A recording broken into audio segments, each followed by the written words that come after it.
The federal government had a number of forts and military installations in the South. As Southern states seceded, many of them were quickly turned over by state forces. One of the major exceptions was the federal facilities in and around Charleston. Federal troops there were concentrated in Fort Moultrie. In the middle of Charleston Harbor sat Fort Sumter, unoccupied and still under construction. On November 15th, Major Robert Anderson was named commander of federal troops in Charleston. He quickly came to the conclusion that Fort Moultrie was not defensible. The unoccupied Fort Sumter was defensible as it was situated in the middle of the harbor, surrounded by deep water. The Buchanan administration was ambivalent as to what to do about the situation in Charleston.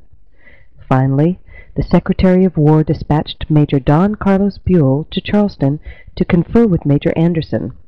Major Buell gave Major Anderson instructions to defend federal facilities in Charleston. He was further instructed to take action whenever he felt threatened. When word reached Major Anderson that South Carolina Governor Pickens was planning to seize Fort Sumter, Major Anderson took action. On the night of December 26th, Major Anderson mustered his command and moved in stealth of night to Fort Sumter. The Southerners felt betrayed. They believed that they had an understanding with Anderson to maintain the status quo. The issue of Fort Sumter continued to smolder. No effect was made by the Buchanan administration to resupply the fort. While the fort was almost impregnable from attack, if properly fortified and stocked, 68 soldiers were woefully too few to defend the fort. In addition, unbeknown to Washington, Major Anderson did not have the supplies to withstand a long siege. When Lincoln took office, he was forced to come to grips with the problem of Fort Sumter. On one hand, reinforcing the fort seemed increasingly difficult. Lincoln was afraid of using force, since this might sway those southern states, such as Virginia, that had not yet seceded, to secede.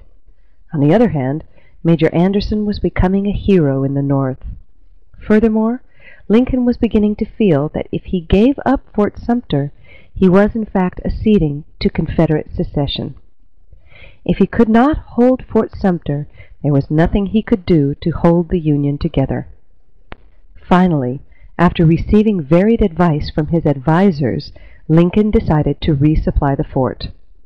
The Confederate government under Davis felt that they could not allow the fort to be resupplied, and Davis, despite opposition from the Confederate Secretary of State, Robert Toombs, who stated, "Mr. President, at this time it is suicide, murder, and we'll lose every friend at the North. You will wantonly strike a hornet's nest which extends from mountains to ocean, and legions now quiet will swarm our land and sting us to death. It is unnecessary. It put us in the wrong. It is fatal." On the afternoon of April 11th, General Beauregard issued a formal demand of surrender to Major Anderson. When Major Anderson received it, he refused it. However, he stated to the Confederate representatives that if they had only waited another few days, the fort would be forced to surrender, as it would be without food. Colonel Chestnut, one of the Confederate representatives, asked if he could include that in his report. Anderson assented. Beauregard then asked for direction from President Davis. Davis agreed to call off the bombardment if he could get a firm commitment as to the time of the surrender from Anderson. Anderson answered that they would surrender by the 15th, but with an important proviso, that only if the fort was not resupplied. This was not considered a sufficient answer for the Confederates. As the Confederates began to leave, Anderson stated, "If we never meet in this world again, God grant that we may meet in the next." At 4:30 a.m., Confederate batteries began their bombardment of Fort Sumter. The Confederate bombing was effective and included a floating battery in a makeshift boat.